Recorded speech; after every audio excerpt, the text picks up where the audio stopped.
I just wanted to, my talk is going to be about sort of what we call the nucleonics approach to LENR, and in particularly looking at what we call nuclear supertransfer.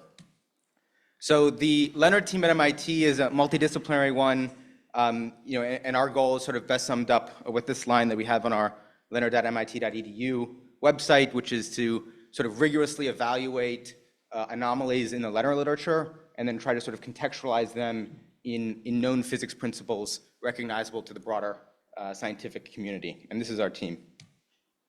And when I say nucleonics, this is sort of our vision for how to sort of manipulate nuclear processes and nuclei in the same way that electronics did in the 1940s. And so that gave rise to the semiconductor revolution, information technology revolution, and it relied on the precise manipulation and control of electronic states and then electronic processes. And we think actually those same quantum principles that gave rise to that electronics revolution can be applied to nuclei. And that's sort of the crux of our work, and you can read more about it on nucleonics.org. Also, our project Ida GitHub has lots of our work, data, scripts, etc., all publicly available. Okay, so this talk is on nuclear excitation transfer, and we really think it's the engine of LENR, and certainly the heart of Peter Hagelstein's model, who is sort of the intellectual guide for our work.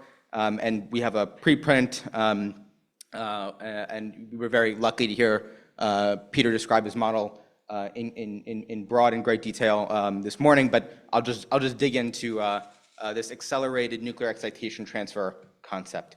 And this was really pivotal to the work from the last sort of year and a half on our sort of latest models for explaining LENR effects. Okay, so the key idea here is that we're going from nuclear products to field-mediated energy transfer. So what does that look like? We all know these DD fusion branching ratios, and one of the key problems in the LENR field historically has been the lack of sort of commensurate products, right? And so, but what in order to solve that issue, fundamentally you have to explain where the energy is going. So in the DD fusion case, you have a helium-4 excited state which breaks up into these branching ratios. And if you don't observe those, then that energy needs to go somewhere faster than it can decay.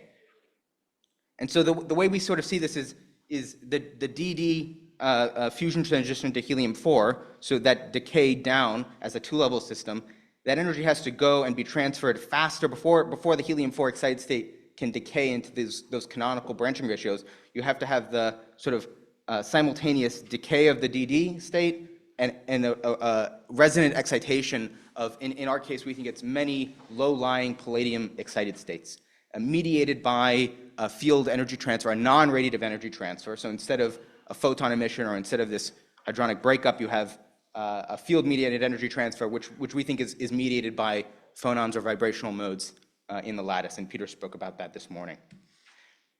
So what do we mean by non-radiative energy transfer? So we can imagine that we start, I should say that, this is sort of the LENR case, but this motivates us to sort of think about, okay, is there a basic science experiment, sort of workhorse experiment, to really explain and demonstrate this excitation transfer process? And iron 57 is sort of a workhorse in the nuclear physics literature, and so you can imagine that you have this sort of ground state of iron 57, excited with an X-ray free electron laser to an excited state, and that will have some characteristic decay time, a lifetime of about 98 nanoseconds, and a 14.4 keV radiative transition, so a photon emission and a gamma ray. But what if we could transfer that iron 57 excitation energy from system 1, an excited iron 57, to system 2, a ground state iron 57, faster than that decay time, or that decay rate? And if we could do that non-radiatively through a field, a common shared field, as opposed to a radiative one by photon emission. And so the classic way you would do this if you come from the electronic space is through nearest neighbor dipole-dipole coupling. The problem is unlike the electron dipole-dipole coupling, for nuclei, because they're so small, the dipole interactions are incredibly weak. So we need some way to accelerate that process.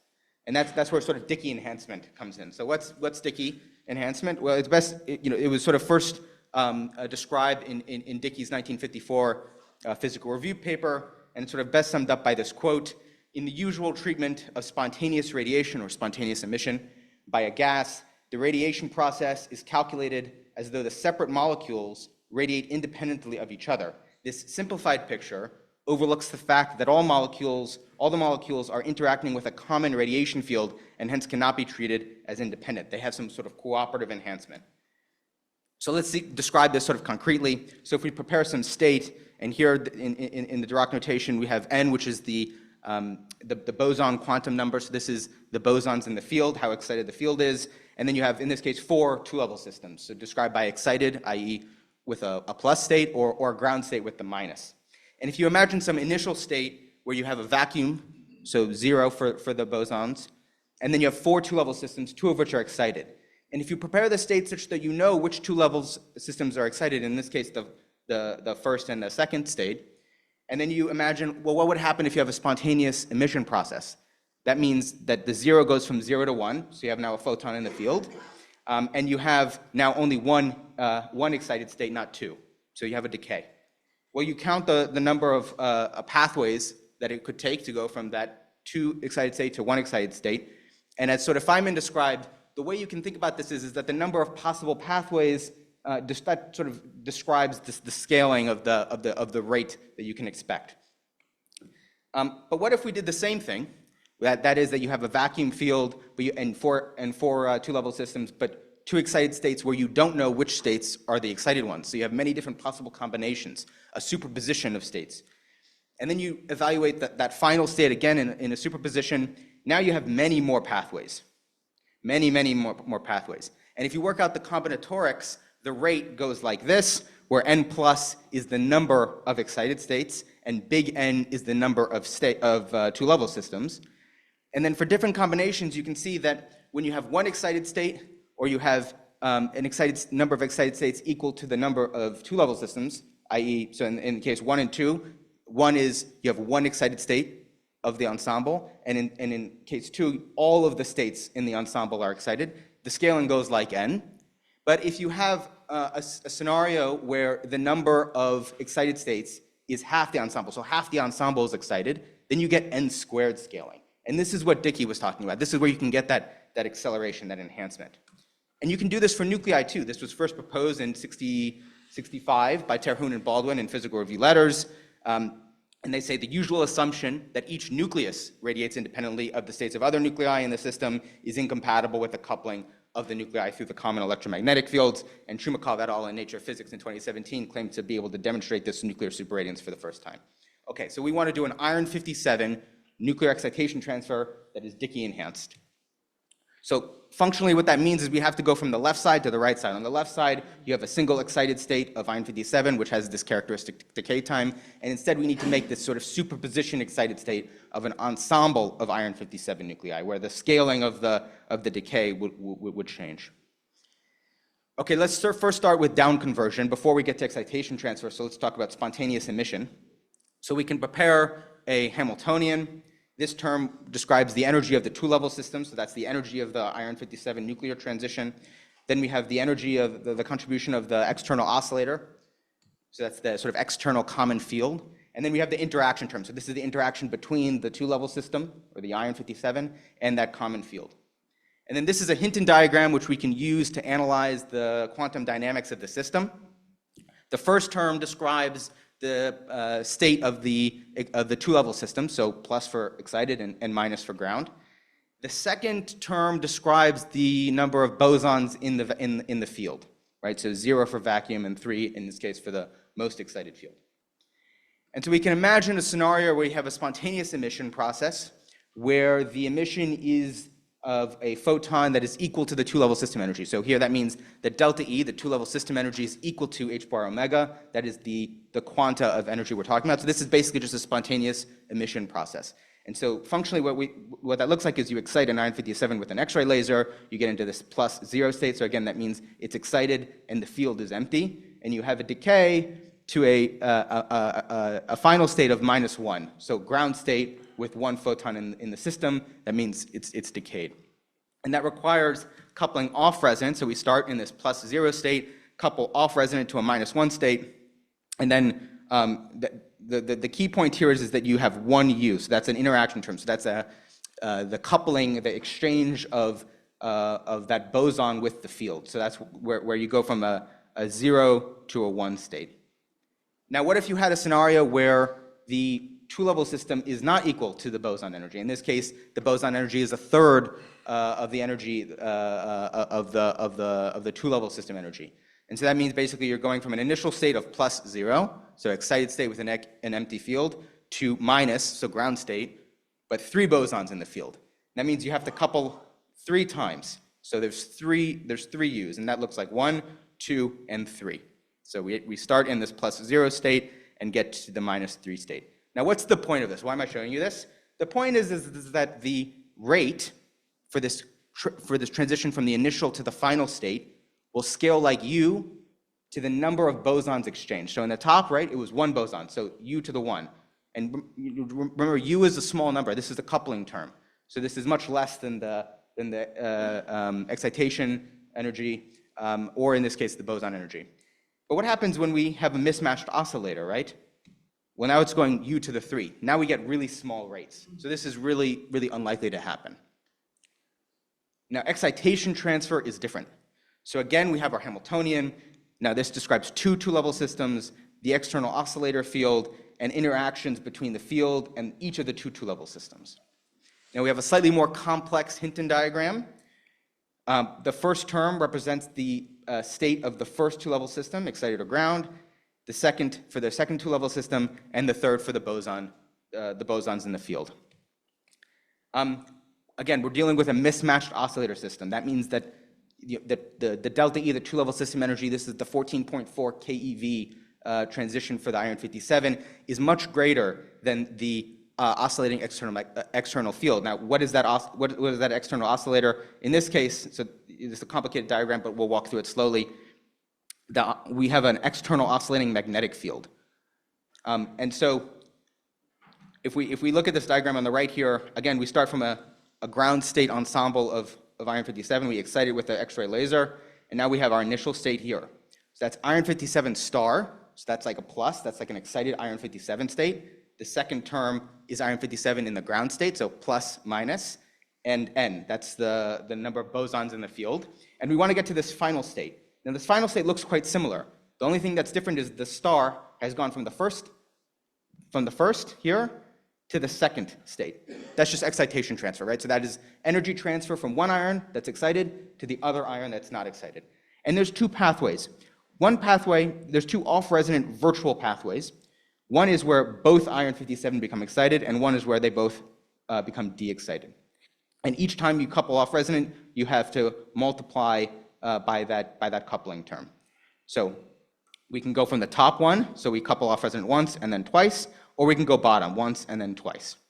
And the key point here is, despite the fact that you have this mismatched oscillator energy, whereas before when we talked about spontaneous emission, where the scaling of the rate goes with the number of bosons exchanged, here we're locked in at U squared, because we only have 2 transitions, or two exchanges of bosons with these virtual states. The problem is that you can see there's 2 virtual pathways, top and bottom, and they're symmetric, and so they destructively interfere. They cancel out. What do I mean by that? Well, we can use pendulums as an analog here. So again, we have that initial state, just like before, where the blue is the initial, orange is the final state. The top of that diamond diagram I showed is the red here, and then the green pendulum is the bottom. And we can see that the energy of the oscillations of the blue being transferred to the orange is quite stunted.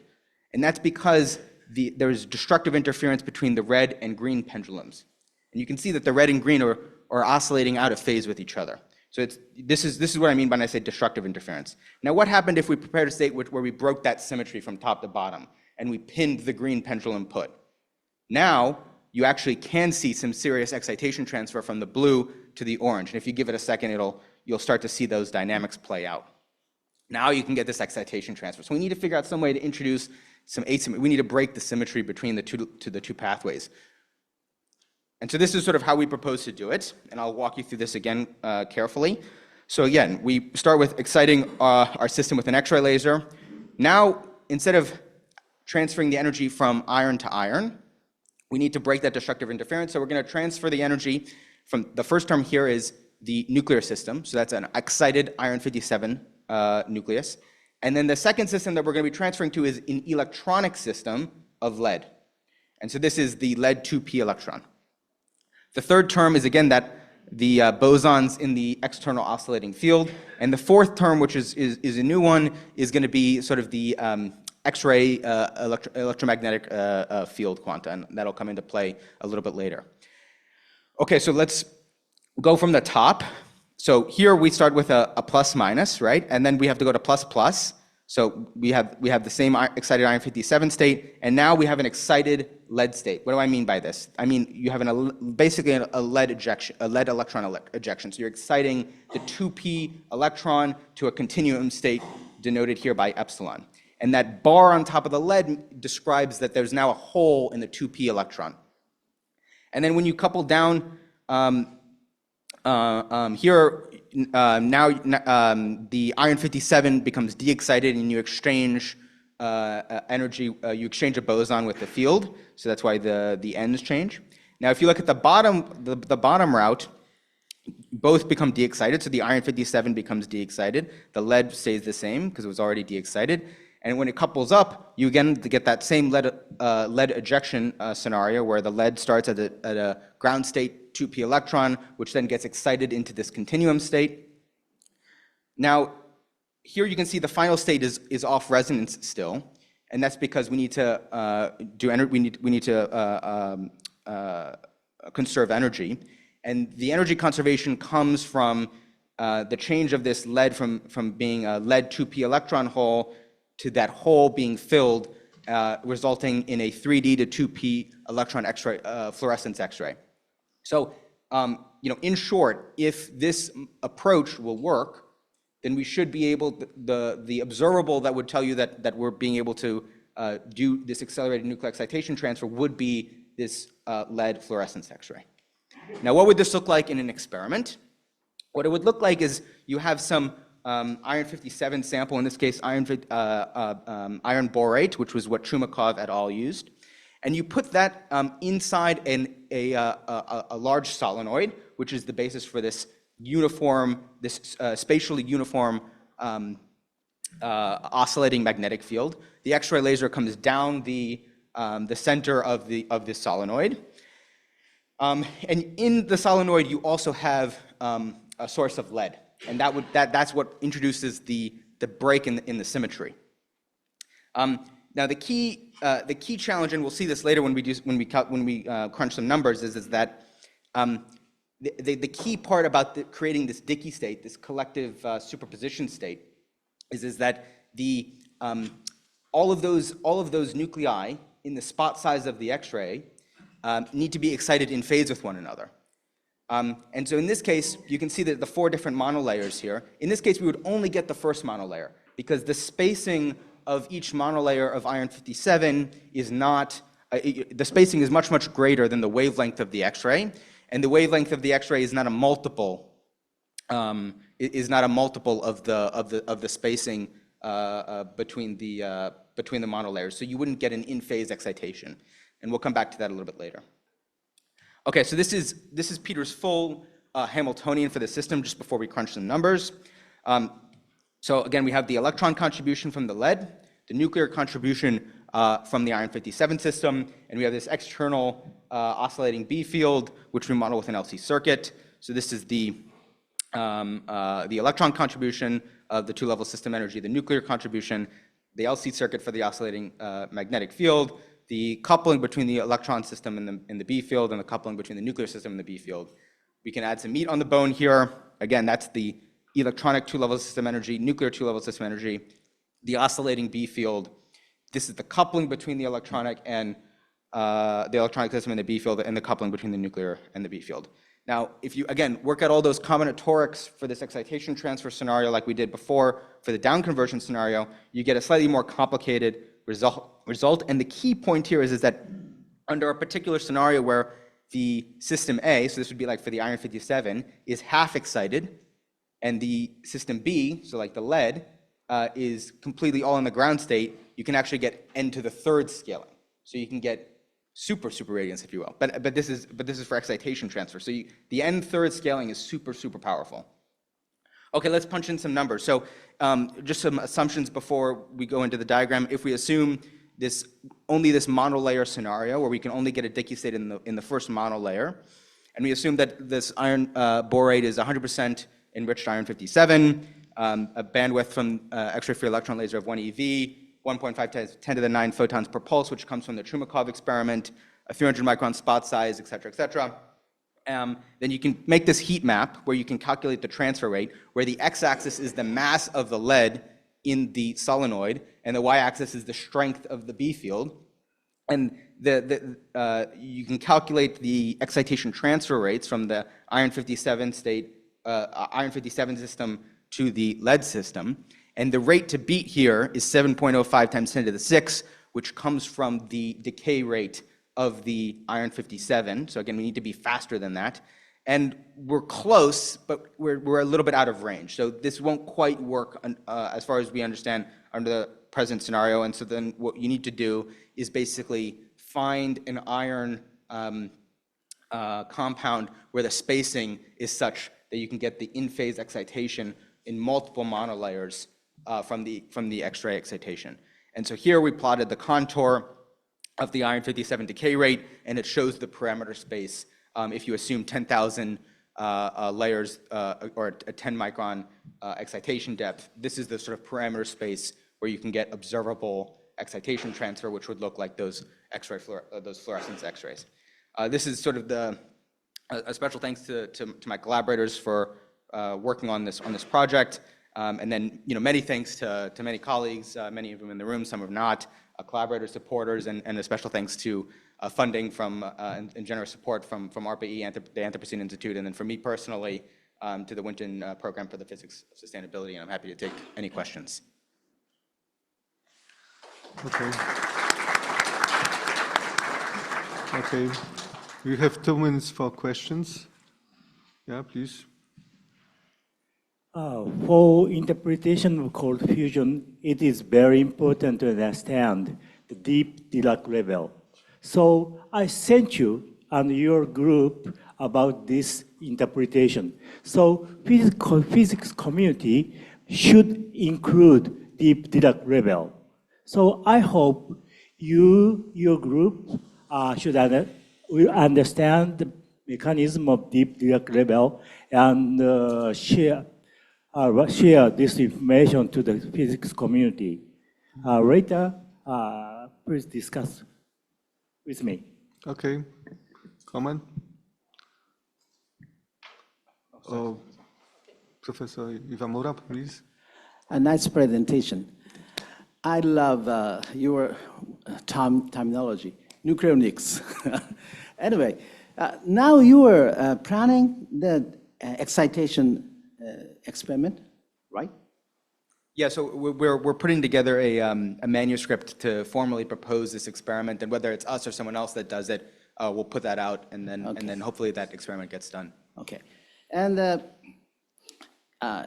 reason for using lead is energy level of a p electron or something like that. It's a magnetic spin flip, I think. So that's the reason for the lead system. Thank you very much. Thank you. Yuri? Yeah, I guess this is a similar question.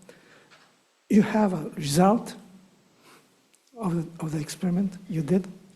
No. So this is just theoretical calculations, and then the idea is that we'll put out a manuscript. Just proposal. What was it? Just a proposal.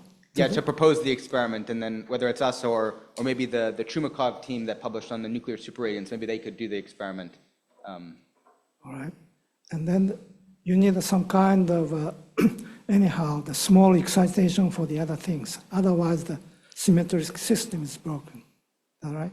So in the case of excitation transfer between the iron 57 to iron 57, the issue is that you get that symmetry in the top virtual pathway and the bottom virtual pathway. So, right, so here on the face of it, this looks quite nice, but then the problem is that, right, you get this symmetry from the top and bottom. Then cancellation. Yes, exactly. Okay, thank you. Joe, please. Hey, Jonah, thanks for your talk. That was really, really good. Two comments. The first one is that we've detected X-ray fluorescence in nuclear tunneling between two thorium atoms in a larger molecule. And we look at, specifically, we track the thorium L alpha and beta lines and the thorium K alpha 1 and K alpha 2, and they, over a period of hours, interact, correlate with the nuclear transitions and peak at around 6 hours and decay thereafter. So I'd encourage you to come and chat to us after. But the second question is, if I'm understanding the Dicke enhancement factor correctly, so this is a prefactor that's applied to the near field that lets you really, in a condensed matter point of view, still use the long wavelength approximation. So my comment is that there are terms in the multipole expansion, if you don't use that long wavelength approximation, that can describe the excitons, the anharmonic and non-radiating terms. And that would be like the anapole terms and the scalar potentials as well. Is that something that was ever considered to look at? Like, I understand it's computationally intractable almost, but I'm not sure I fully followed the latter part, but I will say the key here was using the external field, right? So the obvious challenge with Dicke enhancement for anything nuclear is that the nuclear excitation is, the corresponding photon wavelength would be extremely small, so you wouldn't be able to have that shared field, right? So in the case of what Dicke was talking about, he was working at much lower energies, right? So that's the challenge with doing Dicke anything with nuclei, and that's why we use this. The solenoid is sort of a really nice workaround because you can use an external field, so it's a second order process. But we should definitely talk more about the specifics of what you were saying on the second point. And on the first point, this is just the sort of first of many.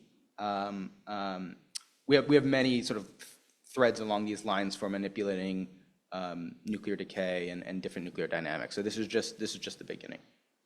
okay, awesome, thanks. Thank you. We should have time for coffee break. Thank you very much.